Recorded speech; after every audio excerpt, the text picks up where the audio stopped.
grabar la charla, ya que esto hay que tenerlo y ponerlo en internet para los estudiantes que no pudieron entrar hoy. Así que adelante, Ravi, la sala es suya. Gracias, apreciado maestro Immanuel. Gracias a todos los presentes por este tiempo que nos brindan para poder todos juntos compartir, analizar estos temas tan interesantes que, como bien decía Immanuel, ya hemos arribado a una sección un poco más profunda, un poco más, ¿cómo decirle? Un poco más exigente para el estudiante, porque lo previo ha sido teoría, aunque no dejaremos de estudiar teoría también en las próximas charlas, pero vamos a comenzar a trasladarnos de la teoría a la práctica. Como bien decía Manuel, el objetivo es crear conciencia, crear identidad y no nos podemos quedar en la teoría.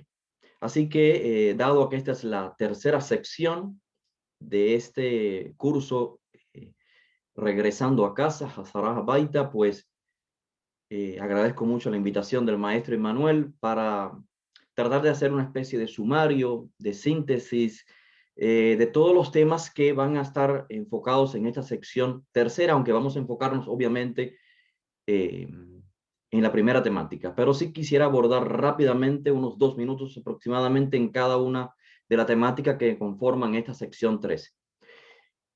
Teniendo presente el contexto, más que teoría, práctica. Vamos a analizar estos temas desde la práctica.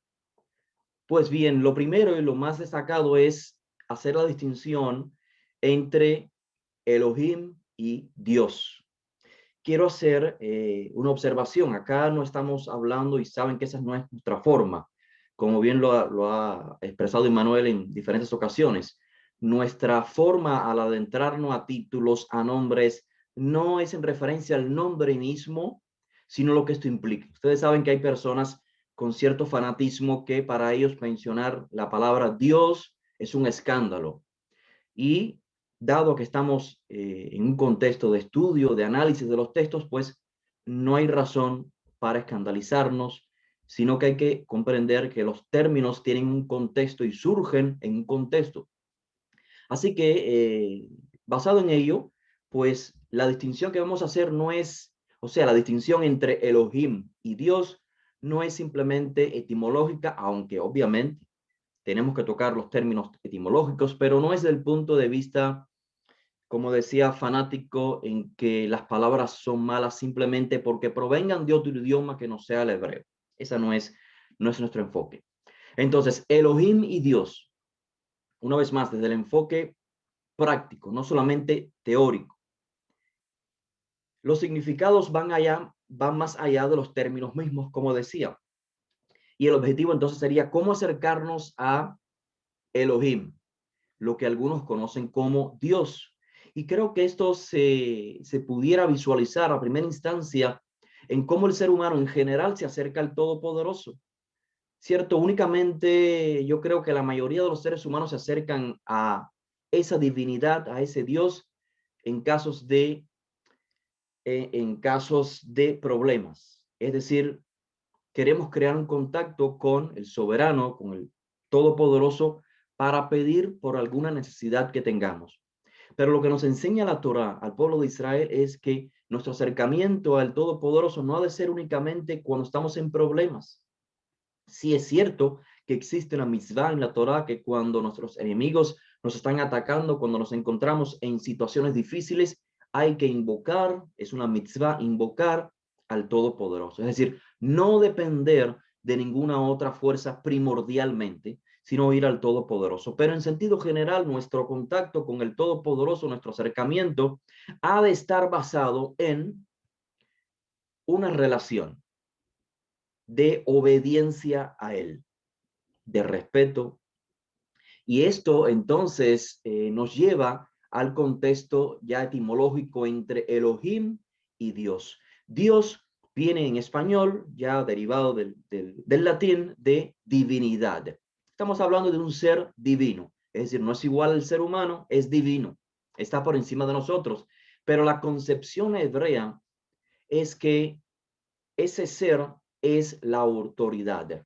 Y de ahí entonces el nombre El o Elohim o Eloah, con los que el pueblo hebreo se refiere al Todopoderoso. Así que estamos hablando de ya no solamente de el ser divino, sino que Él es mi autoridad. Y claramente, entonces, esa relación en términos prácticos, no de teoría, o sea, pasamos un poco por la teoría, pero llevándolo a la práctica es que nuestra relación con Él no debe ser únicamente para pedir ayuda, asistencia, sino concibiendo que Él es el Todopoderoso, Elohim, esto es nuestra autoridad. Y claramente los títulos que les damos a seres definen entonces nuestra relación, ¿cierto? Cuando nos referimos a Dios, ya no como la divinidad, sino como Elohim, es para crear conciencia.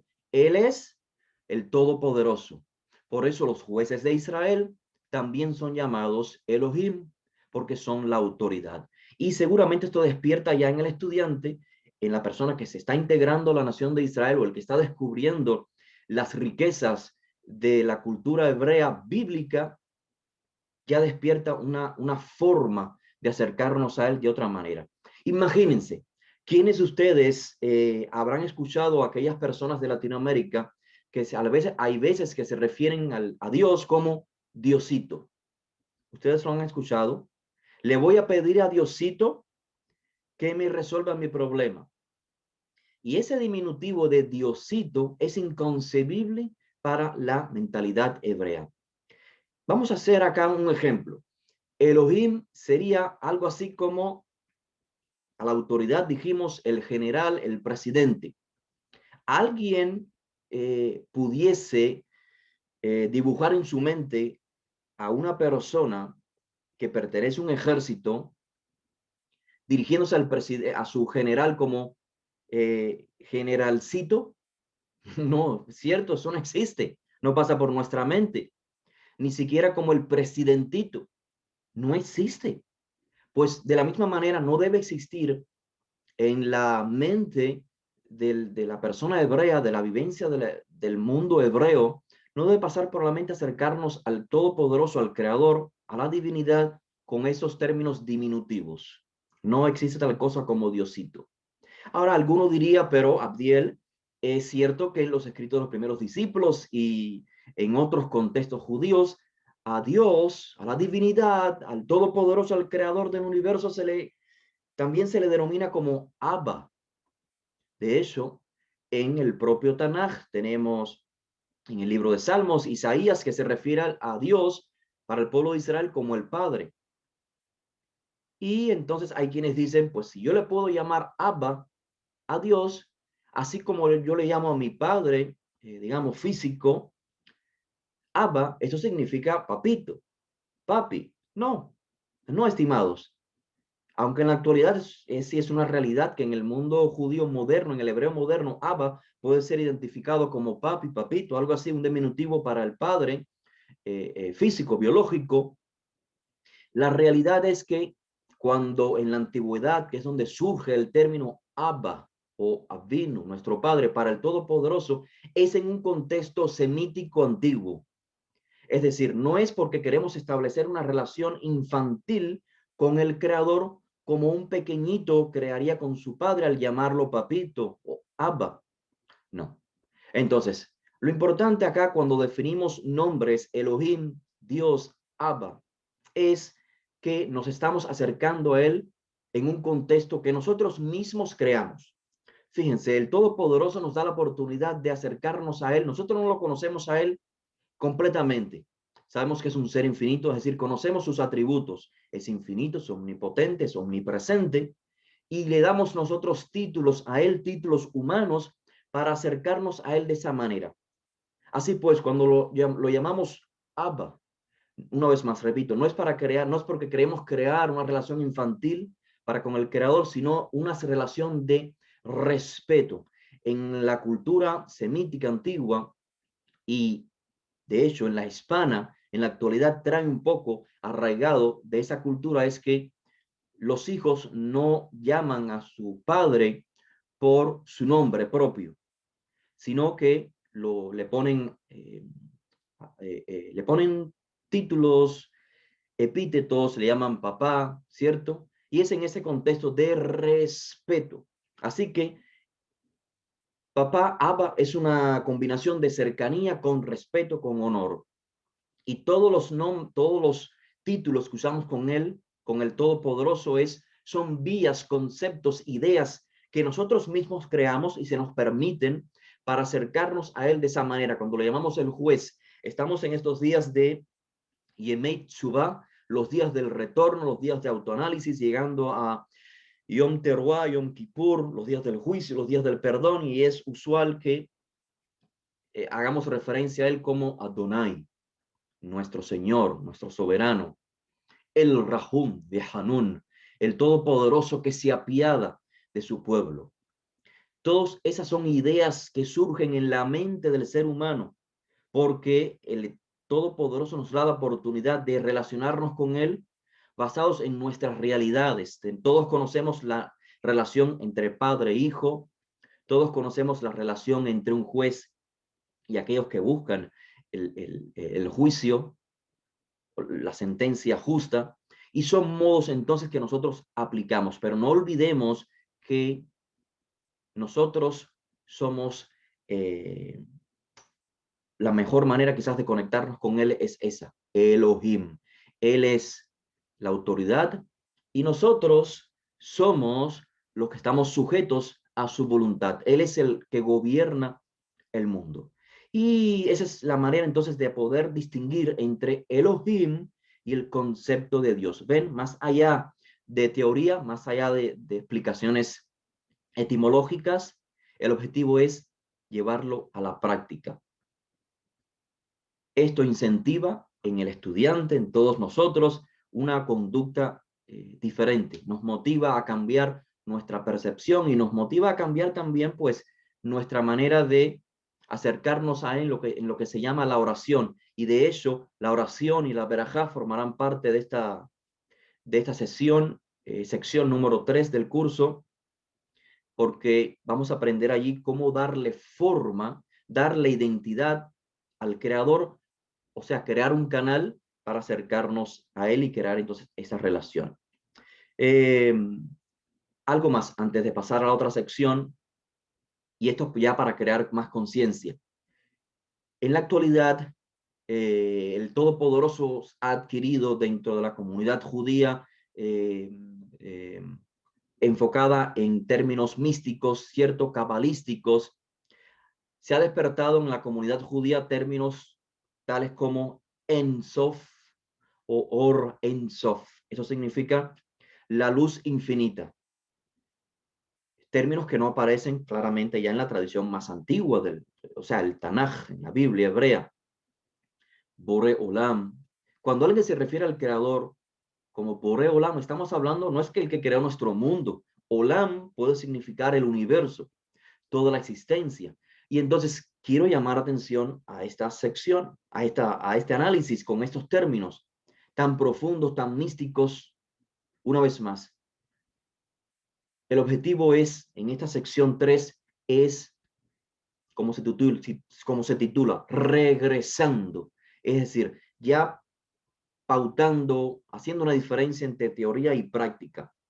No está mal referirse al creador con los términos que querramos, pero hay que ser consecuentes con esos términos, que los términos nos transformen positivamente. En otras palabras, cuando nosotros nos referimos al creador como el Boreolam, el Ein Sof, es decir, es infinito, es una luz infinita.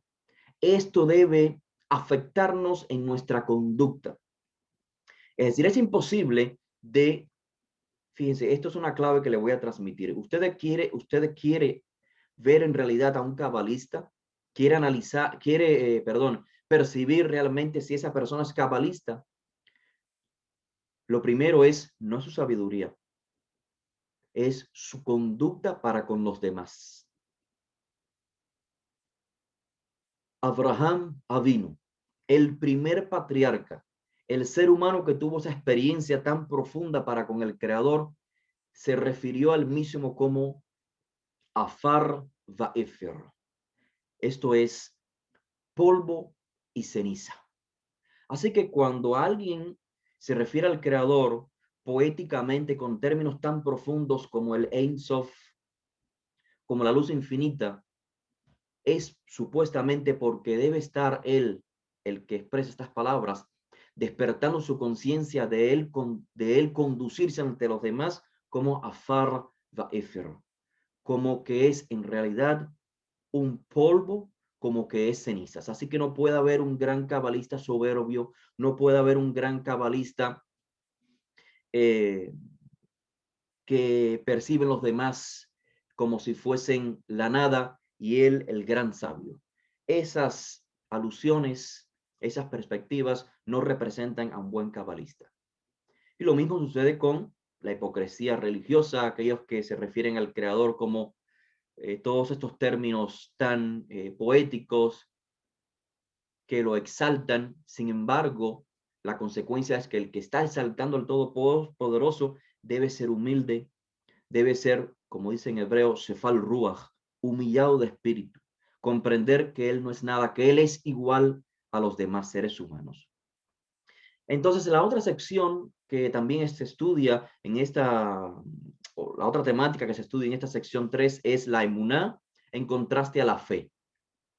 La fe, usualmente en el mundo hispano, se pierde cuando se emplea el término fe para referirse al creador, se pierde de vista totalmente su significado de contexto hebreo. La fe puede ser una creencia ciegas, un dogma, una religión. De hecho, fe es sinónimo de religión.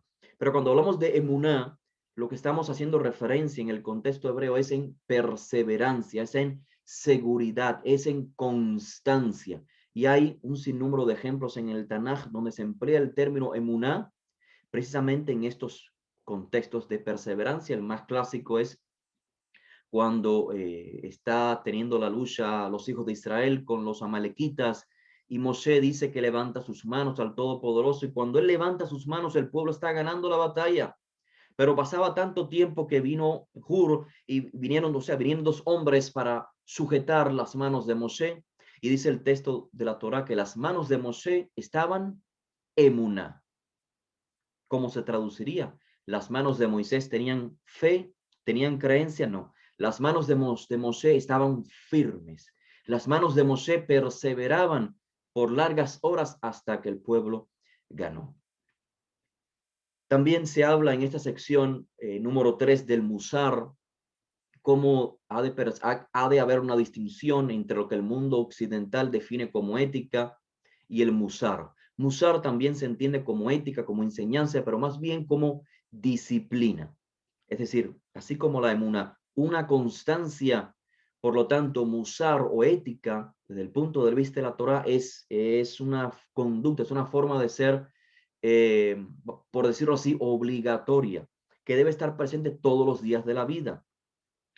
A través del musar, nosotros tratamos de despertar en nosotros la conciencia de nuestras cualidades.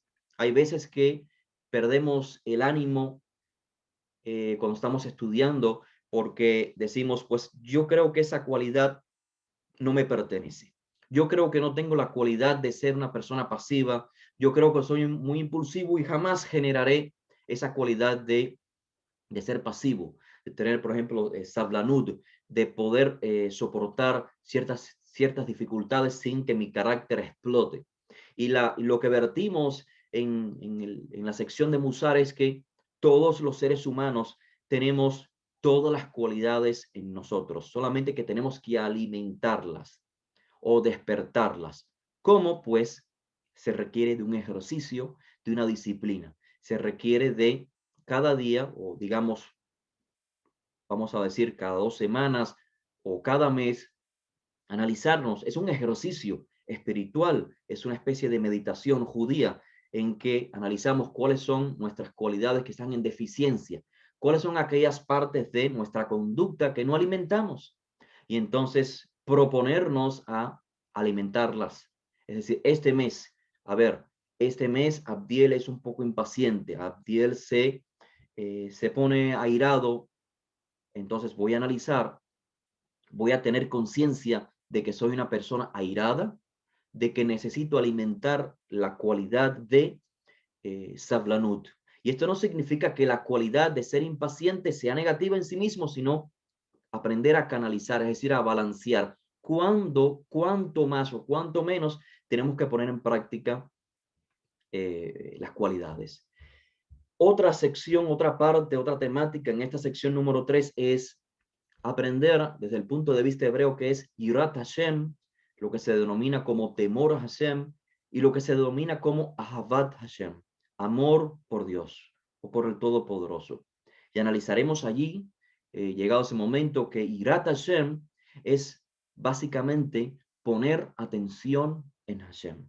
Claro, esto no descarta el respeto, el temor reverencial, pero hay que desconectarlo de pajad. En el mundo hebreo, en el idioma hebreo existen diferentes términos para lo que se encierra en español, o sea, en las traducciones bíblicas al español como el temor a Dios. No, existen términos, o sea, en la Torá hay veces que se habla de el terror al Todopoderoso, la reverencia al Todopoderoso, el respeto por el Todopoderoso, y lamentablemente la mayoría de los casos se traducen en un solo término que es temor. Así que en llegada a esa sección se analizarán las diferencias entre respeto, temor, eh, o sea, lo que vamos a definir como poner atención al Todopoderoso, y así también el término amor a Hashem, un término que repetimos diariamente con la meditación del Shema Israel, escucha Israel, ve'ahavta et Hashem Eloheja, y amarás a Hashem con todo tu corazón. Ahí analizaremos que Ahavá es más que un sentimiento. Cuando estamos diciendo Hashem, yo te quiero, Hashem, yo te amo, no estamos hablando de un sentimiento, estamos hablando de algo más allá. Y es crear una conexión a través de la dádiva, a través de entregarnos a Él. Por eso el Shema dice que lo amarás, Bejol, Levaveja, Bejol Nafsheja, Bejol Meodeja, con toda tu vida, con todas tus fuerzas y con todo lo que poseas. Estamos hablando de entregarnos a Hashem en todos esos ámbitos de nuestra vida. Y finalmente se tocarán temas muy importantes, que es la hermandad. A ver, el título es La hermandad universal desde la óptica de la Torá. Porque claro, la Torá tiene un mensaje también universal. ¿Cómo comprenderlo de acuerdo a la Torá? No de acuerdo a religiones que presentaron el texto de la Torá como un texto universal, no. La Torá, recuerden, tiene instrucciones muy estipuladas únicamente para el pueblo de Israel, pero así también incluye el texto de la Torá instrucciones universales. ¿Cómo hace la distinción?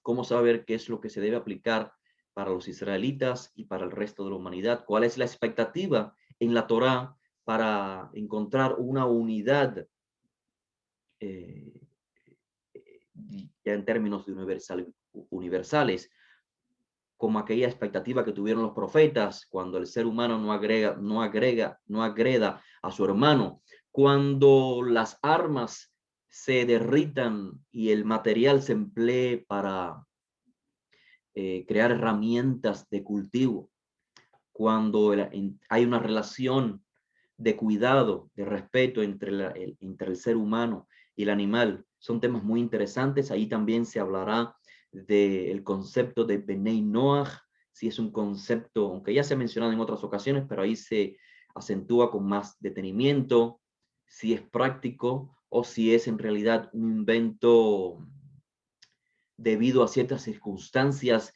en, en tiempos modernos donde hay tanto interés por el mundo hispano, la mayoría de ellos que somos una mezcla de gente, de judíos que vinieron de España, con gente que ya habitaba en las tierras de América, con influencia también africana. ¿Por qué este despertar en Latinoamérica por buscar el camino de la Torá? ¿Por qué precisamente en este contexto surge este movimiento religioso llamado Benei Noach, que le dice a todos los que aspiran retornar a su identidad hebrea, o aquellos que simplemente no están retornando, simplemente que desean integrarse al pueblo de Israel, aunque no tengan noción de tener antepasados judíos? ¿Por qué existe un movimiento dentro del judaísmo ortodoxo, específicamente el llamado hasídico, de detener a esta gran cantidad de hispanos y decirle, no, tú no puedes ser judío, tu lugar te corresponde en un culto llamado Benei Noach. Pero es que yo quiero hacer las fiestas, yo quiero también hacer las oraciones, yo lo siento como parte de mi vida. Bueno, pues voy a crear para ti un Sidur, voy a crear para ti un mini Yom Kippur, un mini Shabbat, para que te sientas cómodo, para que todas tus necesidades puedan ser saciadas, no como miembro de Israel, sino como un justo entre las naciones. Y Dios, eh, la divinidad, te recompensará y te dará una porción en el mundo venidero. Será un momento, una sección en la que será muy interesante porque seguramente podrán todos compartir sus experiencias. Y finalmente analizaremos el deseo, yo creo, mayor de todos los que están en la diáspora, que yo creo que somos todos nosotros, que aunque hemos vivido en Israel por un tiempo o inclusive viajamos de turismo, sabemos que allí nos sentiríamos mejor como ya ciudadanos de ese contexto, de ese país, porque hoy aún muchos estamos en la diáspora, porque el pueblo de Israel, aún en la actualidad, sigue teniendo un gobierno secular. Son temas que analizaremos a profundidad llegado el momento. Así que son los temas, como pueden ver, su contexto en general es la práctica más que la teoría. Así que espero estar con ustedes en la próxima ocasión y escuchar sus comentarios al respecto, pero claro, hoy también poder dedicar un tiempo a preguntas y respuestas. Gracias por su atención. Muchas gracias, Rabbi Agdiel, por su excelente resumen. Y verdaderamente ese es uno de los objetivos de esta yeshiva y de todo lo que es el planteamiento del movimiento. Que cuando estudiamos el concepto de religión y vimos cómo este concepto no solamente se aplica al cristianismo, sino a cualquier práctica humana donde yo a través de mis propios deseos trato de manipular la divinidad y crear un conjunto de leyes y normas con el objetivo de que esa interpretación de la divinidad se adapte a mí y no yo adaptarme a ella. Entonces comenzamos a ver todo esto que vemos en la yeshiva como enseñanzas para la práctica. Y usted lo acaba de decir muy bien. No se trata de andar en foros de debate discutiendo con cristianos o con personas seculares si decir Dios o Elohim es lo correcto, no, sino que si yo entiendo que Elohim significa autoridad, yo debo hacerme la siguiente pregunta: ¿verdaderamente yo estoy permitiendo que Elohim sea la autoridad de mi vida? ¿O soy yo el que estoy manifestando mi autoridad por encima de la de él? No se trata de decir, como usted dijo, el Ein Sof, el infinito, el que cubre todo. ¿Verdaderamente yo sé que Él está en todos y en todo? ¿O soy yo el que pretendo hacer imponer mi voluntad incluso a los demás por encima de la del Creador? Este tipo de reflexiones son muy personales y es justamente lo que nos lleva al crecimiento.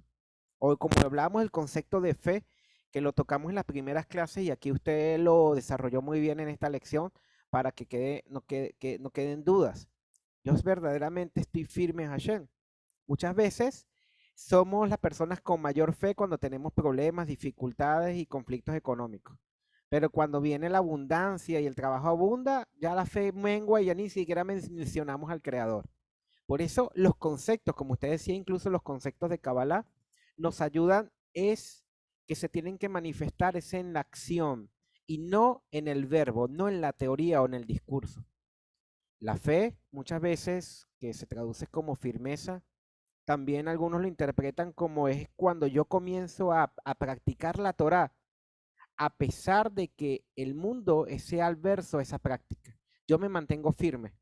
O sea, que por encima de mi razonamiento o de mi comodidad o de mi deseo egoísta, la Torah está por encima de eso. Y ahí entonces comenzamos a ser firmes en el Creador.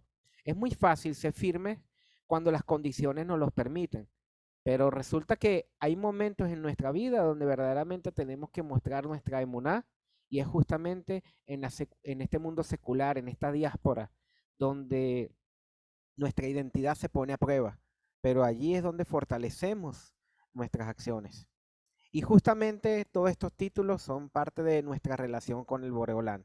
Así que Javerín Yekarín, cuando estudiamos el tema de la religión, la Torah oral y todo eso, era justamente para darle bases a estos temas que vamos a comenzar a ver.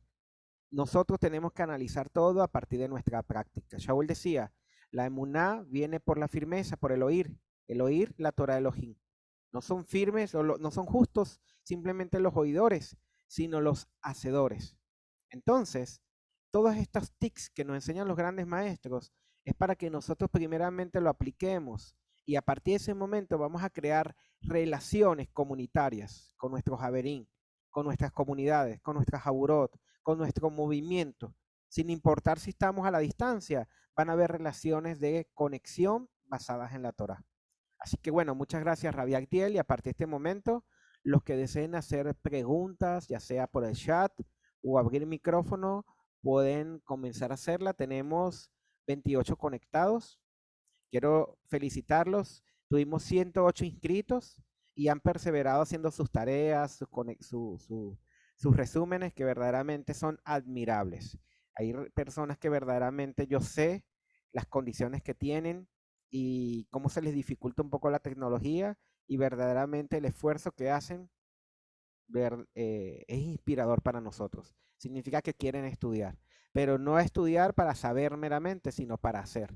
Aprendemos para hacer, y esto es lo que forma un Bene Israel. A ver, tenemos aquí a Johanan Ben Kefas de Ecuador. Adelante, Johanan. Jonathan, perdón, Jonathan. Adelante. Shalom, Rabbi Agdiel, Morín, Averín, Bejaverot, Derek Top, Baruch Hashem, una oportunidad más. Mi pregunta es en la base del tema de Elohim y Dios. Ya. Aquí en Ecuador, estimado Rabí, quieren imponer sobre la vacuna. Quieren hacer todo que... Yo sé que es un tema delicado, pero me gustaría saber su opinión. Quieren imponer en todo sentido, ya que aún por el momento estoy viviendo aquí en el campo. Ya, yo sé que tengo la autoridad al Boreolán, al amo del universo. Es verdad que con mi familia no lo hemos hecho. Aún no me he vacunado porque estoy aquí en el campo y bueno, es lo que yo he explicado en algunos casos. Mi pregunta es, yo lo tengo autoridad al Boreolán, pero quiero saber si con eso no estoy haciendo caso a lo que hace, por ejemplo, la ONU de imponer la vacuna mundialmente, porque acá en Ecuador lo quieren hacer.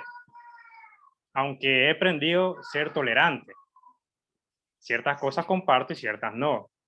Por eso me gustaría saber su opinión. Yo sé que es un tema delicado, Rabí, lo entiendo, pero lo que yo he dicho siempre es que hay que doblar rodillas, como usted dice, a mi autoridad, que es el Boreolán. Toda, Rabí.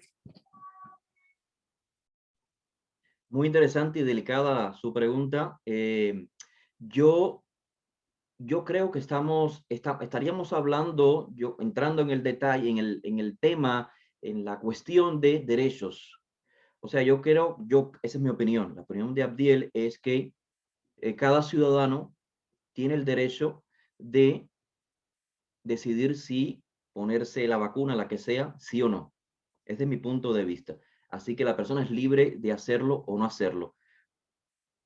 Y entonces lo que le corresponde al ciudadano en este caso es analizar los pros y los contras. Ciertamente existen intereses políticos detrás de todo esto, pero ciertamente es que es una realidad, la enfermedad es una realidad, el virus es una realidad. Por lo tanto, yo no puedo dictaminar una sentencia en términos generales, sino que, por ejemplo, en el caso suyo, que es una persona que vive, digamos, apartado del resto de la sociedad y no lo ve necesario, pues simplemente no se coloca la vacuna. Si la persona vive rodeado o sea, su trabajo le implica, su vida, su contexto le implica estar rodeado de otras personas, yo lo vería muy bien que la persona se vacunase para evitar un mal. Esa sería mi opinión, pero obviamente también el maestro Emanuel puede abordar al respecto, ya que de hecho estuvo padeciendo de dicho virus recientemente. Muchas gracias. Sí, por cierto, yo me vacuné, pero para no hacer proselitismo de ningún bando, la pregunta de Jonathan es muy buena porque es una pregunta halágica. Y es justamente que en la halajá se nos enseña que, por ejemplo, yo como moré, yo no tengo más autoridad en un caso de médico que un médico. Yo como moré, si voy a hablar de arquitectura, en este caso Benjamín, que es arquitecto, él tiene más autoridad porque toca el tema. Entonces, en este caso, como dijo Rabbi Agdiel, es un tema personal. Pero también voy a dar una advertencia. La advertencia es la siguiente.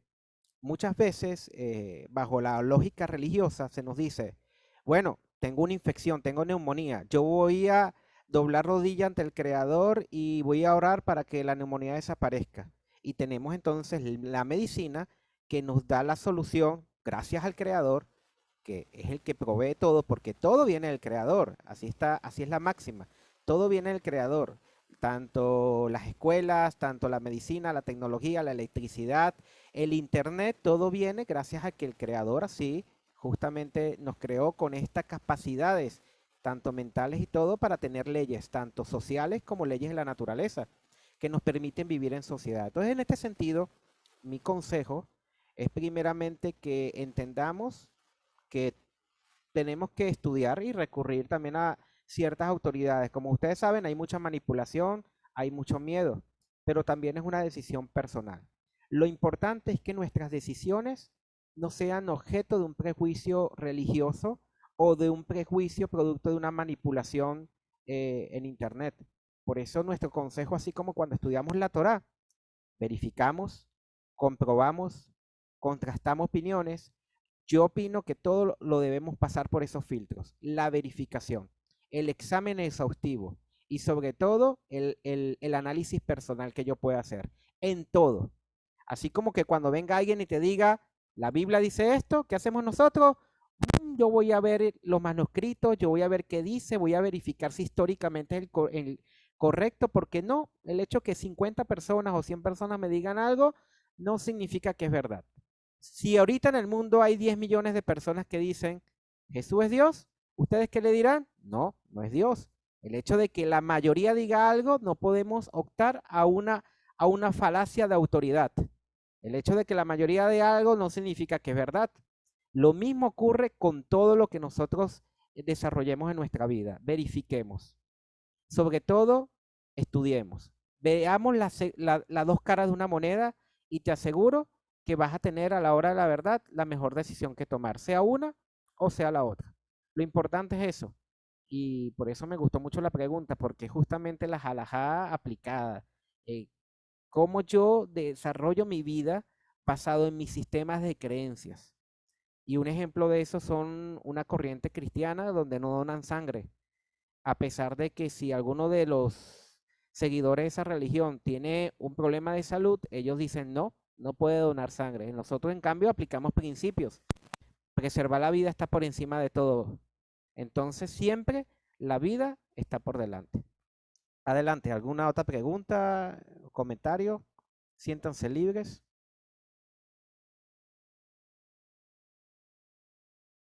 Javier René Jiménez de México. Adelante, René, un gusto tenerte aquí. Gracias. Igualmente, muchos saludos para el Rabí, el Moré y los Javerim. En este caso, mi pregunta para el Moré y el Rabí sería que me pudieran recomendar cómo empezar hablando de lo que es el tema del almorzar, pues me gustaría saber cómo empezar a aplicar las midot de manera práctica, o cómo me pondrían ustedes, por ejemplo, empezarlas a aplicar. Por ejemplo, vamos a, bueno, a suponer de lo que es la parte de la GESED y la SEDACA. Ustedes comentaron en algún principio de las clases que era importante no aplicarlas de manera desmedida. Como por ejemplo, yo las puedo aplicar en la calle. Por ejemplo, si yo salgo, cualquier persona me dice, regálame una moneda, es lo que tengo que hacer para aplicar la GESED o la SEDACA, o cómo me recomendarían una manera práctica de poderlas aplicar. Muy buena pregunta. Adelante, Rap. Gracias, sí, excelente pregunta. Lo importante sí es crear un ejercicio o sea, nosotros mismos buscar una manera de alimentar, de hacer crecer, de ejercitar esa cualidad. Y una de ellas, claro, todo depende acá ya del contexto de la persona donde viva. Perdón, en la comunidad judía, usualmente cuando la persona vive dentro de una comunidad judía, lo usual es que siempre entre las calles, en el restaurante, algo así, siempre hay una persona que se le encarga, o sea, digamos una yeshiva necesita asistencia, entonces tiene a un enviado y ese enviado va por de calle en calle, pasa a algunos restaurantes y pasa a algunas judaicas y él va pidiéndose de acá para su colel, para su yeshiva, para su centro de estudios. Y entonces esa es la manera en que siempre el judío da, porque está dando a una buena causa. No es simplemente el drogadicto, el borracho, aquella persona que simplemente no quiere trabajar y que cómo hace de su vida, pues simplemente se acerca a las 12 del día, tiene hambre, se para en la esquina y comienza a pedir dinero. Simplemente, y el que le da, pues lo que está haciendo es manteniendo su vagancia o su inutilidad en la vida. Entonces, ve la diferencia en el contexto judío, casi nunca uno tiene que ir a lugares para donar. Ya las personas vienen solicitando y uno entrega. Existen otros contextos, ya cuando la persona no vive en una comunidad judía, pues a través del Internet en nuestros días existen innumerables buenas causas que usted puede donar. Lo mucho o lo poco, lo que desee, puede donar. Busquen en el Internet lugares de alimentación para niños. De hecho, la comunidad de Venezuela tiene un proyecto para asistir a personas con necesidades económicas. Sería una buena manera de canalizar la tzedakah.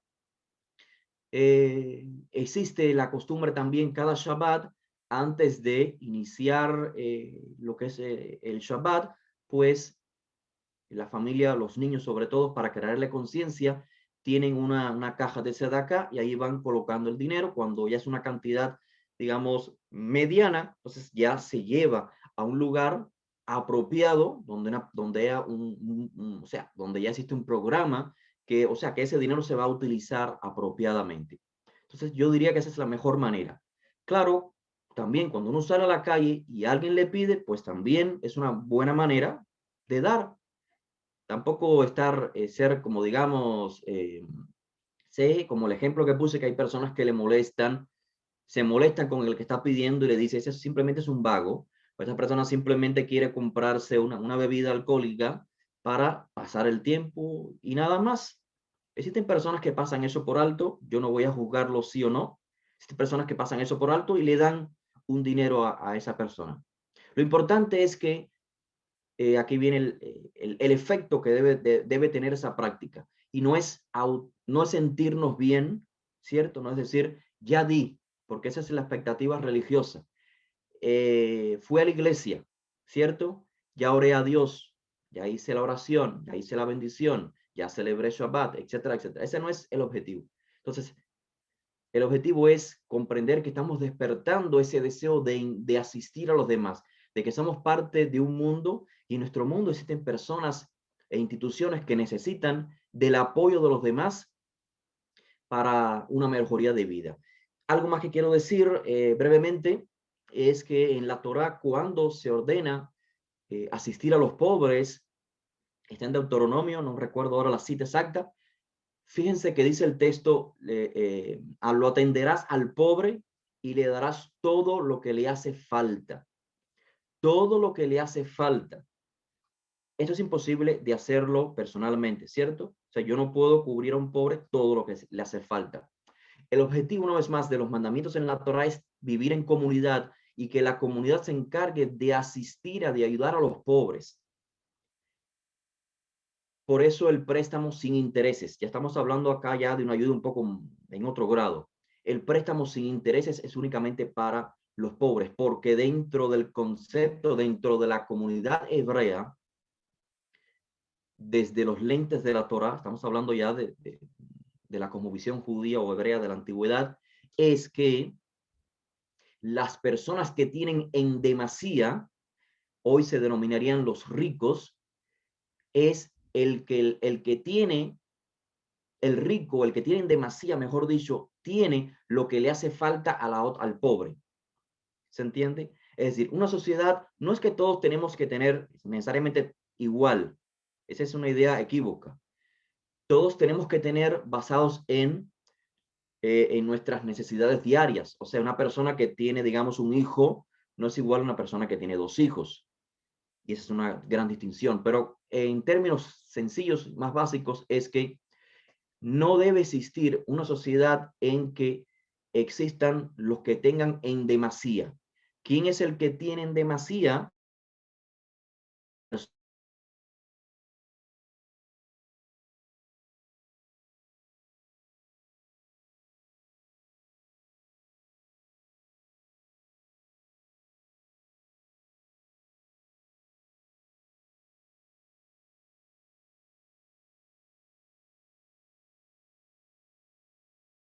Prestárselo sin intereses, porque a fin de cuentas, eso que tú tienes en demasía le corresponde al que no tiene. Entonces, eso que tienes en demasía se lo prestas al necesitado y eso viene a concebirse como lo que le hace falta. ¿Para qué? Para que él esté en su contexto de vida con sus necesidades cubiertas. Así que eso se lo traté de explicar en varios niveles de la vida. Si hay algo más que agregar, profesor Immanuel. No, está muy completo. Justamente le digo al Haber que todo es progresivo. Y recuerden que una de las cosas que se nos enseña en la Torah es que justamente el estudio lleva a la práctica. Y muchas veces nuestras emociones, tenemos que ver que nuestras emociones estén subordinadas a qué? A nuestro deseo egoísta o de repente a la Torah. Entonces, a veces nos sentimos bien haciendo un acto, pero bajo la luz de la Torah nos dice, ok, un momento, el que es misericordioso con el cruel termina siendo cruel con el misericordioso. Entonces comenzamos a analizar todo bajo el pensamiento de la Torah, pero ya no desde un punto de vista legalista también, porque entonces esto se genera una serie de ramas donde todo puede ser una trampa. Y a veces pensamos que dar una moneda en un templo religioso, sea cualquiera, ya nos hace ser buenas personas, sino es causar una sensibilidad que nos permita conectarnos con la necesidad de la persona y ayudarlo adecuadamente. Hay personas que a veces no necesitan dinero, hay personas que a veces necesitan es que hablen con ellas y también ese es un acto de gesed. Hay personas que muchas veces, por ejemplo aquí en Venezuela con el tema del COVID, hay personas que uno dice, bueno, lo voy a ayudar, ahí te deposité en la cuenta. ¿Cómo le vas a depositar en la cuenta a alguien que no se puede ni siquiera mover de su casa?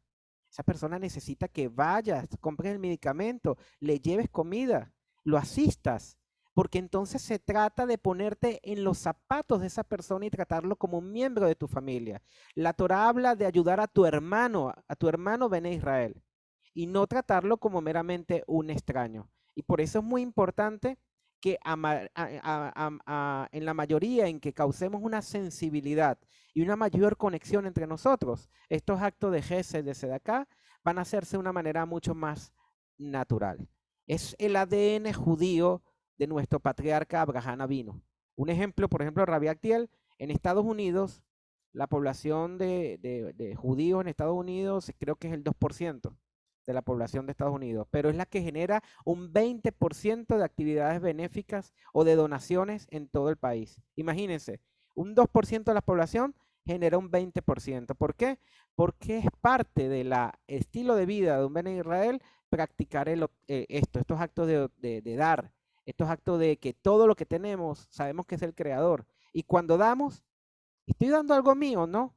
Estoy dando algo que el creador me dio y en cierto modo al dárselo a un necesitado le estoy dando los intereses de lo que tanto nos da y que tanto bien nos hace. Así que justamente estos son actos que se van puliendo a medida que vayamos estudiando la Torá, estimado René, y son personales.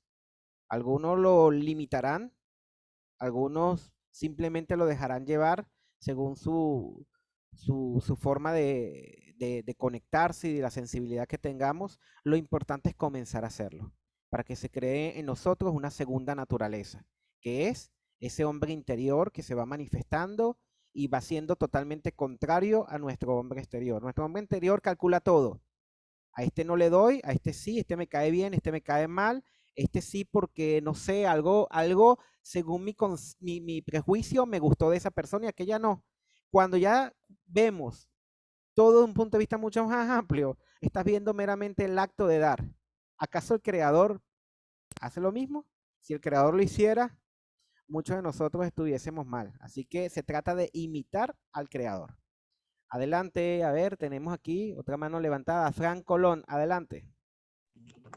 Shalom, More, saludos. Hoy día quería hacer una pregunta, More, con respecto a lo que es los días que celebramos, por lo menos Shabbat. O sea, dando el caso que estamos hablando, que usted está hablando de las leyes de Noah, y de verdad que hay mucha confusión ahorita en los grupos, porque a veces hay líderes que por lo menos dicen que el Shabbat, o sea, hay que apagar todo, hay que cerrar puertas, no se abre puertas, no se cierra, hay que apagar las luces, eh, y una cantidad de normas, por lo menos, que lo hacen por lo menos hoy día en el mundo que vivimos, usted sabe que nosotros, más que todos los que estamos en la diáspora, tenemos muchas necesidades, por lo menos estamos trabajando. ¿Cómo aplicaríamos ese concepto y cómo lo dice Mochía y cómo espiritualmente lo podríamos canalizar? Una cosa, ¿el Shabbat es el sábado o el Shabbat es otro día? Porque dicen también otros líderes que el Shabbat no cae en calendario, es un calendario erróneo que estamos llevando hoy día. El que, o sea, grecorromano, que coincide con el calendario bíblico, no es el adecuado. Dice que el calendario correcto es el de Noah. Entonces, ¿cómo podríamos ver, o sea, en la óptica de los estudios, cómo podemos canalizar todas estas cosas? Gracias. Muchas gracias, Fran. Fran es un estudiante que está comenzando en Puerto Ordaz, Venezuela. No sé si Ravi quiere decir algo, pero yo voy a comentar. Primeramente, tu pregunta es muy buena porque justamente una interrogante de que muchos estudiantes que comienzan en este camino se enfrentan hacia qué práctica. Yo quiero practicar la Torá, pero quizás en internet o otros movimientos veo una praxis que quizás se me dificulta o por principios es contrario a lo que se me enseña. En este caso, yo les recomiendo que hay una serie llamada Yahat en YouTube, donde Rabbi Agdiel justamente ha tocado mucho de estos temas. Para los que están comenzando, yo sé que hay muchos videos allí, pero si se hacen la dinámica de por lo menos estudiar uno diario o en la semana pueden escuchar dos, todas esas dudas que tú has expuesto se te van a aclarar. ¿Por qué? Porque obviamente cuando alguien retorna a casa, y los que están retornando se encuentran con un conjunto de información que dice, vaya, ¿qué hago con todo esto? Y justamente lo que hemos venido aprendiendo desde las primeras lecciones son principios generales que van a darle forma, identidad a tu praxis de Torah. Pero luego hay elementos específicos que a la hora de abordarlos te va a permitir abordarlos un punto de partida. Por ejemplo, ¿qué debo hacer o no debo hacer en Shabbat? ¿Bajo la lógica de la Torá y del Tanaj y las enseñanzas del Mashiach? ¿O bajo la lógica de una variante religiosa que yo no pertenezco ni me adhiero a ella? Entonces, imagínense la contradicción. Yo estoy aquí gracias a la Torá, a la Tanaj y a la enseñanza del Mashiach, pero mi praxis la quiero hacer conforme a un movimiento al cual yo no pertenezco. Entonces, el punto de partida de cómo veamos nuestra vivencia de la Torá te va a permitir entender no solamente el concepto de lo que hablamos del Shabbat y qué se hace y qué no se hace, sino también de todos los misvot, porque de esto se trata, de que el estudiante esté formado no solamente integral en la observancia de los misvot, sino también que su práctica sea acorde a lo que estudia. Y Rabbi Agdiel nos ha dado unas clases magistrales, porque generalmente tú escuchas a un maestro de Torah y te dice, esto es esto, pero él tiene una característica que a mí me gusta mucho. Él te dice, tales dicen esto, esto dicen esto, esto dicen esto, en tal época se decía esto, en otra época se decía esto, y bajo nuestros principios nosotros decimos esto. Entonces, cuando escuchas una clase de Yahat, que tú puedes creer que son muy extensas, es porque te están dando todos los principios para que no solamente entiendas la postura y de dónde se origina, sino que también entiendas la postura de otros movimientos. Que cuando escuchas a alguien diciéndote, mira, en Shabbat no se prende el fuego, electricidad, tú vas a saber por qué lo dice y tú vas a saber qué responderle. Pero más allá de responderle, tú estás sabiendo por qué tú no lo haces o si lo haces. Y eso es lo importante, que estemos seguros de lo que practicamos y el por qué. Hay muchas lecciones para eso y considero que la mejor que puedo hacer es invitarte al respecto. No sé si Rabia Guidia quiere agregar algo. Sí, bueno, no mucho más que agregar.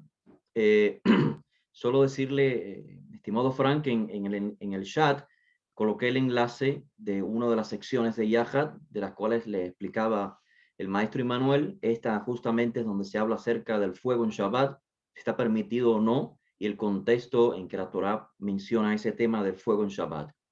Y nada más que decir que cuando uno se allega a lo que se le llama en la actualidad judaísmo, debe comprender que el judaísmo no es solamente una manera de percibir la Torá. El judaísmo, en realidad, si quisiéramos definirlo, siendo consecuentes, siendo realistas, es en plural, es un pluralismo de judaísmo. ¿Por qué? No porque todos crean en diferentes conceptos de la divinidad es la misma para todos, sí, y la Torah es la misma para todos, simplemente la manera de practicar, o sea, que los judaísmos se dividen, o la diversidad que hay es simplemente en la praxis, como decía Manuel, es la manera de practicar, porque cada movimiento tiene una manera de interpretar el texto diferente a la otra. ¿Cuál es nuestra diferencia? ¿Por qué nosotros somos diferentes a ciertos grupos? Simplemente, y coordinamos obviamente muchas ideas, pero ¿por qué tenemos ciertas diferencias? Porque nos gusta analizar el texto más allá de tradiciones o que dijo X rabino en X tiempo. Nosotros vamos al texto de la Torá como la fuente fidedigna, y entonces podemos analizar todo, no solamente lo que dijeron los rabinos de la corriente X, sino los rabinos o los maestros de diferentes corrientes judías, y eso nos abre el panorama para comprender el texto de mejor manera. Lo que pasa, lamentablemente, Frank, es que las personas se cierran en una sola visión y dicen, pues, voy, digamos, por ejemplo, voy a ver la Torá, voy a vivir como judío hasídico. Y judío hasídico, entonces, es que no voy a ver más nada. Mis únicas autoridades son los de Chabad, en caso la persona hacía Chabad o Breslev, y de ahí no se sale. Y nuestro mensaje no es ese. Nuestro mensaje es: la fuente es la Torá. Vamos a analizar lo que otros maestros dijeron, qué aportan para aprender del texto. Cuando veamos ya que un maestro de antigüedad dice, la explicación es X, porque el maestro tal me la dijo, ya le está diciendo que no es un análisis sincero del texto, sino que se está basando simplemente por lo que X maestro, que él consideraba el más grande de todos, le dijo. Esa es su verdad. Y eso es, lamentablemente, la esencia del judaísmo talmúdico. El judaísmo talmúdico, cuando va a la práctica de la Torá, no va a la fuente, que es la Torá. La fuente es lo que los maestros dijeron y se escribió en la Mishnah y luego se comentó al respecto en la Gemara. Entonces nosotros vamos a la fuente y tomamos el Talmud como referencia, tomamos los escritos del Qumran como referencia, tomamos los escritos más modernos del movimiento Masortí como referencia, y esto, como decía, nos habla el panorama para poder analizar un texto tan antiguo de mejor manera. Vale, muchas gracias, Gracias, Rabi. More. Vamos a ver, tenemos a Zian, la transliteración, Jan de Ecuador, adelante. Shalom, Rab, Abdiel, More y Manuel, muchísimas gracias por todas estas enseñanzas que wow, cómo están formándome y haciéndome comprender tantas cosas. Tengo dos preguntas. La primera quizás sea un poco, bueno, espero no sea una pregunta insignificante, pequeña. Fue algo que me llamó mucho la atención. En la clase, al principio, cuando se hablaba del concepto de Elohim, Rab Abdiel habló de uno de los títulos que se le conoce al Eterno. Yo escuché el Emuná. Me llamó mucho la atención porque nunca antes lo había escuchado y quería saber si escuché correctamente y de qué manera se puede interpretar eso como un título para el Eterno. La otra pregunta es referente al mismo concepto de Elohim, entendiéndolo ya desde el punto de vista correcto, que es conforme a la mentalidad hebrea. ¿Sería correcto decir o afirmar que Yehoshua, como líder de la nación de Israel, es un Elohim, sabiendo que no es una divinidad? Esas son mis preguntas, gracias. Excelentes preguntas. Un saludo sincero, estimado Jan. Lo primero es que no, el Emuná no es un título que aparezca en el Tanaj. Si lo dije, habrá sido por error. Creo que lo que dije es el Rahum, es uno de los títulos que significa el Dios compasivo, el Dios benévolo. Perdón, ¿qué más decirle? Se me escapa ahora de la mente la segunda pregunta que hizo. Si bajo el concepto de Elohim, se puede decir que Yehoshua es Elohim. Gracias, gracias. En términos, fíjese, bíblicos, o sea, en hebreo bíblico, se pudiera decir que Yeshua es Elohim, que el Mesías es Elohim, de la misma manera que el profeta Shmuel es llamado Elohim, cuando, recuerdan, cuando Saúl, el rey Saúl, consulta a la pitonisa que veía los espíritus supuestamente, y lo que pasó fue en realidad que se manifestó el profeta y es descrito como Elohim. De igual manera que Moshe es llamado Elohim, o sea, en términos bíblicos, sí, Elohim puede ser un juez, es decir, un soberano, una autoridad. Ahora, en términos prácticos, yo creo que eso trae confusión al lector de la modernidad, donde ya el término, o sea, en hebreo moderno, de hecho, en el hebreo moderno, Elohim no se emplea para seres humanos, cuando más se emplea para ángeles. En la Edad Media tenemos, por ejemplo, que sí, Elohim se empleaba para ciertos rabinos de renombre, como, como el Ari, el cabalista. O sea, el término Elohí, que significa Elohí, significa divino, se empleaba para ciertos maestros de renombres. Pero en la actualidad yo creo que no es positivo, porque eso crea más bien confusiones. Entonces siempre es bueno hablar en términos actuales. Entonces lo que podemos hacer, por ejemplo, cuando aparezcan esos términos en la Torá y vamos a hablar en términos modernos, pues traducir esos términos con términos en español o castellano que sean comprendibles. Digamos, autoridades, ser poderoso y sus similares. Gracias por sus preguntas. Así es. Quería agregar que justamente ese es uno de los principales retos que hoy en día tenemos. Tenemos el hebreo bíblico, pero tenemos una concepción y un uso que ya no se le da a los términos. Entonces, en vez de enfracarnos a usarlos, por ejemplo, yo no digo Moshe, Moshe Dios, yo digo Moshe, cuando la Torah dice, y tú serás ante Faraón Elohim, bueno, tú serás autoridad ante Elohim. ¿Por qué? Porque aunque nosotros los que estamos acá estamos formados y sabemos que en el término bíblico Elohim usado para el hombre se refiere a una autoridad, modernamente y coloquialmente, para la mayoría de la gente Elohim es igual a Dios.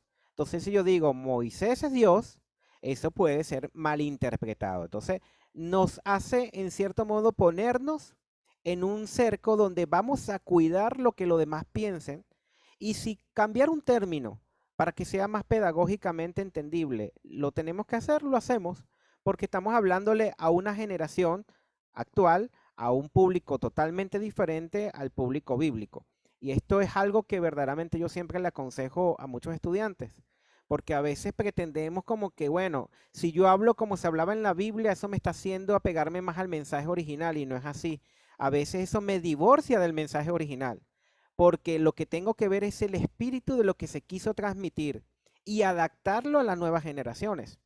De lo contrario, estuviésemos aquí hablando hebreo bíblico y ni siquiera español, porque se considera una afrenta. Y hoy en día, ¿quién habla hebreo bíblico? Nadie. Entonces, bueno, es importante siempre tener esto como dijo Rabbi Agdiel. Cuidado a la hora de usar los términos, pero desde un punto de vista académico, histórico, ya sabemos que sí se puede usar el término. Pero hoy en día, el hecho de saberlo, no podemos salir a la calle a decir Mashiach Elohim, porque el mensaje se va a tergiversar. Adelante, estimado Ariel Ben Sadik.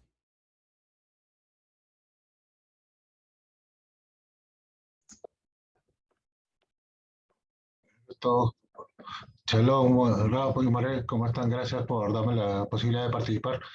Eh, Tengo una consulta referente al tema de la emuná. Comprendo que hay dos tipos de emuná, ¿no? El emuná Bliss Machine, el que es sin obras, y ahí habla del emuná Shema, que es una obra completa. Entonces, de ahí parto de que la emuná es la perseverancia y la constancia, ¿no? Sobre un conocimiento previo. Pero, ¿en qué parte de esa perseverancia y constancia, si tienes un conocimiento errado previo, se vuelve una terquedad? Porque algunas veces puedes estar en una comunidad y tú haces algo perseverante, pero te ven, tú estás terco en un propósito errado. Pero según tú, estás en una emuná completa porque quieres hacer las obras, pero estás enfocado en una forma. ¿Cómo determinar que ese conocimiento previo sea el correcto? Porque algunas veces uno puede leer los escritos, lo que estamos justo tocando, ¿no? Algunas chavales, los que no lo, puede ser que no lo hayan entendido, no lo han comprendido, otros sí lo comprendemos y estamos firmemente en una posición clara en lo que tenemos que hacer y otros todavía están en proceso. Pero si lo tomamos en otro ejemplo, en otras prácticas, ¿cómo ver dónde es una terquedad y no es una emuná porque un conocimiento errado? ¿Cómo podemos diferenciar en ese tema, en el contexto del diario vivir, el actual? Porque algunas veces lo sabemos conceptualmente, pero no lo sabemos aplicar en la vida diaria contemporánea. Shalom y gracias por la respuesta anticipadamente. Shalom, estimado Ariel, un gusto saludarle y saber que está presente con nosotros. En efecto, emuná, el término emuná no indica si la persona está siguiendo lo que es correcto o incorrecto. Simplemente es una forma de ser, es una conducta, es una cualidad de una persona que es fiel. Neemanut sería el término, una persona confiable, una persona consistente con lo que él cree, sea correcto e incorrecto. Por lo tanto, no pudiéramos usar el término emuná para hablar de que la persona practica lo correcto e incorrecto. Entonces, en dado caso que querramos indagar si es correcto o incorrecto, es decir, pudiéramos decir que el cristiano es fiel con lo que él cree, el islámico es fiel con lo que él cree y así sucesivamente. Todos son maneras de ser fieles. Entonces, la manera de comprenderlo, pues, es validándolo con la Torah. Si está acorde a la Torah, dentro del mundo hebreo, obviamente, si está acorde a la Torah, pues diríamos está correcto. Si está acorde al espíritu de la Torah, la persona tiene una constancia en la verdad. Aunque de cierta manera, yo sé también, estimado Ariel, que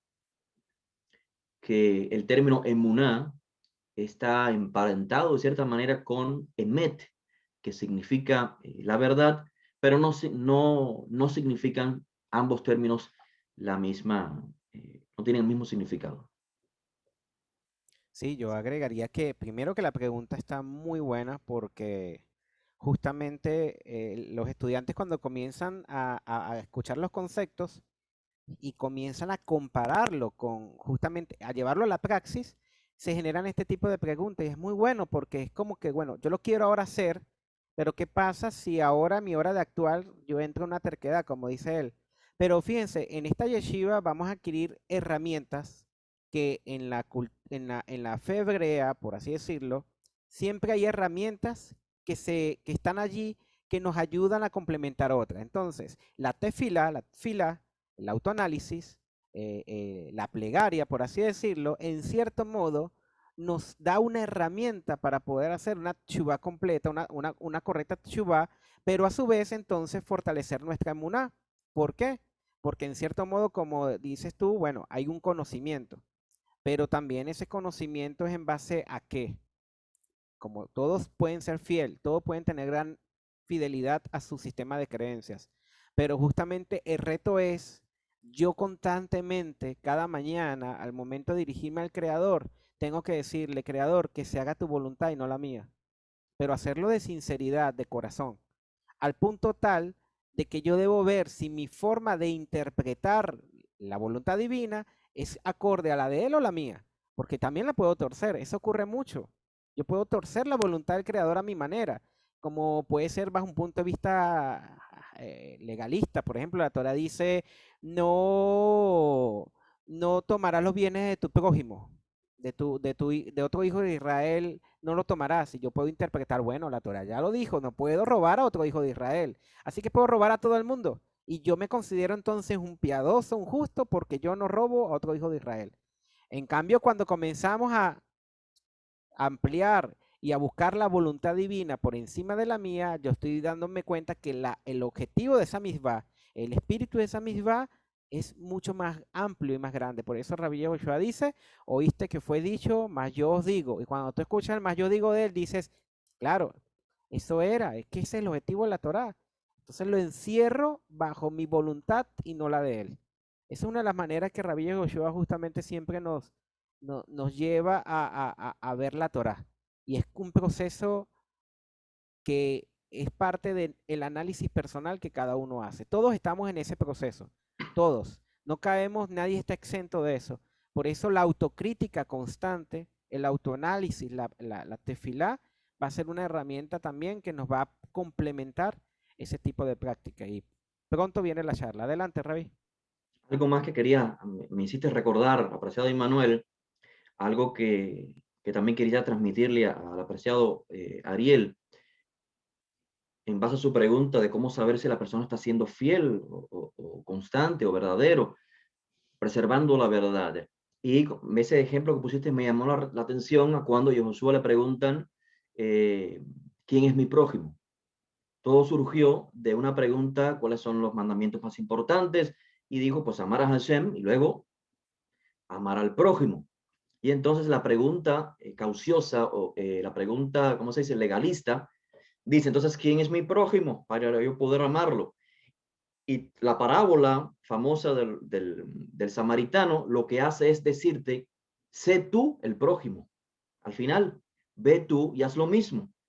Conviértete en el prójimo, es decir, no leas el texto de una manera egoísta, sino lee el texto de una manera altruista. Cuando el texto dice, amarás a tu prójimo como a ti mismo, no es una licencia, como decía Immanuel, para yo buscar quiénes son mis prójimos, quiénes son mis prójimos. Los prójimos son los que hacen la voluntad de Dios. Entonces yo voy a amar a esos como a mí mismo y a los demás no los voy a amar como a mí mismo. No es una licencia para eso. Eso es un análisis egoísta, legalista del texto de la Torá. El mensaje es, amarás a tu prójimo como a ti mismo. Es una exigencia de que sí tienes que amar como si fueras tú mismo a tus prójimos.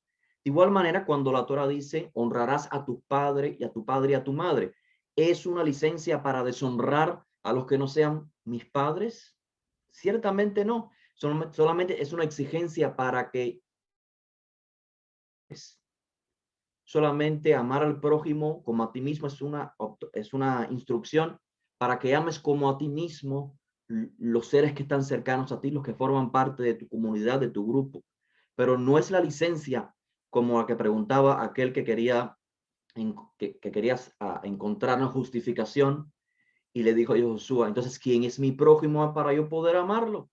Y el mensaje fue, conviértete tú en un prójimo de los demás, es decir, haz el bien por los demás y así entiendes realmente el mensaje de la Torah. Excelente. Así es. Verdaderamente, todas las preguntas han sido muy buenas Sí. y les animo a seguir, a insistir, a estudiar. Van a recibir esta reunión, la grabación por el correo electrónico y van a recibir una actividad para realizar esta semana. Así que les animo a todos a hacer sus actividades, a mantener esa constancia que han tenido, verdaderamente es admirable, y sobre todo a estar atentos a todas las actividades del movimiento, donde vamos a tener próximos proyectos que se van a retomar y nuevos proyectos que se van a ejecutar. Vamos a comenzar también con el círculo de lectura, eh, con el libro de Moshe Hai Lusato. Esta semana también se les va a mandar la fecha y la hora para reunirnos, a compartir y hacer actividades de unión. Esto es algo muy importante. Actividades de unión enfocadas en qué? en la Torá. Ya hay mucha división en el mundo. Hay muchas cosas buenas que nos pueden unir. La opinión de los demás también es importante y por eso cuando hacemos este tipo de actividades, el objetivo es compartir y dar de lo poquito que el creador nos ha dado. Si te puede ayudar, tómalo y úsalo, llévalo a la vida práctica. Pero verdaderamente trascender la teoría e ir a la práctica es nuestro reto. Hay mucha teoría, pero poca práctica. Así que vamos a llevar porque eso es lo que va a iluminar al mundo. Eso es lo que verdaderamente va a traer al Mashiach. Cuando comenzamos a imitarle y a seguir sus enseñanzas. Allí el Mashiach se manifiesta en cada uno de nosotros. Esa es la principal meta que debemos dar. Bueno, muchas gracias a todos y si tienen alguna pregunta adicional pueden mandarlas al correo electrónico con todo gusto. Si es muy difícil, se la mandamos a Rabbi Agdiel. Así que gracias Rabbi por estar aquí con nosotros y gracias a todos los presentes. Creo que hay una pregunta de Brit Moham. Ah, sí, hay una pregunta, imagínense, si no se le damos el acceso, no me da café, porque esa vive cerca de mi casa. Adelante, Brit. Shalom, Rab Agdiel, Shalom, Morey Manuel. Esta clase de verdad muy especial y me dejó poder transmitirle un comentario que quisiera decirlo. Y bueno, dice así. Ahora nos encontramos haciendo introspección en este mes que estamos viviendo, que es de Elul, preparándonos para el día de la expiación de Yom Kippur. Pienso que es algo muy importante porque nos prepara para las acciones de nuestro próximo año hebreo, donde lo que cosechemos a partir de este momento dependerá nuestros frutos. Fortalecemos nuestra emuná cuando nos hacemos conscientes de que todo lo que nuestro Elohim nos da es para bien, porque mantenemos la certeza de que Él quiere lo mejor para nosotros, que todos los acontecimientos nos preparan y nos corrigen nuestra Neshama para así seguir trascendiendo en el legado del cual nos fue otorgado, de ser luz para el resto de las naciones y así amar a nuestros prójimos como a nosotros mismos. Muy lindo resumen. ¿Qué opina, Rap? Excelente. Y esa es la motivación, eso es lo que debe incentivarnos. Es decir, no sentirnos solamente ciudadanos de un país, sino ciudadanos del mundo. Israel no busca solamente un bien propio, que obviamente todos los buscamos porque tenemos obligaciones. Los padres tienen obligaciones de cuidar a sus hijos como lo primordial, pero no podemos olvidar que somos ciudadanos de un mundo entero y tenemos que procurar ese bien. Así que este mes, el mes de Elul, el mes de la reflexión, del autoanálisis, que nos hace llegar a Yom Teruah, el día de la alarma, tiene implicaciones universales, porque en Yom Teruah lo que se nos hace es pedirnos cuenta, ¿qué hiciste? ¿Qué hiciste con qué? Con todo lo que te entregué previo a Yom Teruah. ¿Cuáles son las celebraciones antes de Yom Teruah? Pues imagínense que todo comienza con Pesaj, luego de Pesaj, la recepción de la Torá. ¿Qué hiciste con todo aquello? ¿Fuiste libre realmente o encontraste algún otro faraón en tu vida? ¿Recibiste la Torá? ¿La pusiste en práctica? Porque el objetivo de recibir la Torá es para ponerla en práctica. Y todo esto para la concepción hebrea no es únicamente un beneficio propio, sino es un beneficio universal. Así que quieras hacer que estas palabras inspiradoras de Brit Moham sean una realidad en toda nuestra comunidad. Así es, muchas gracias y verdaderamente esos resúmenes que hacen los estudiantes, Brit justamente está pasando el COVID con su esposa allá en su casa, el creador les envía mucha refugia shalema y Amén. muchos buenos deseos, se hagan realidad en todos nosotros, con mucha unión, mucho amor, mucha hermandad. Nos vemos entonces la próxima semana. Shalom Lejulam. Gracias, Shalom. Shalom. Shalom, Culto. Shalom, Rab, More. Shalom, Rab y More.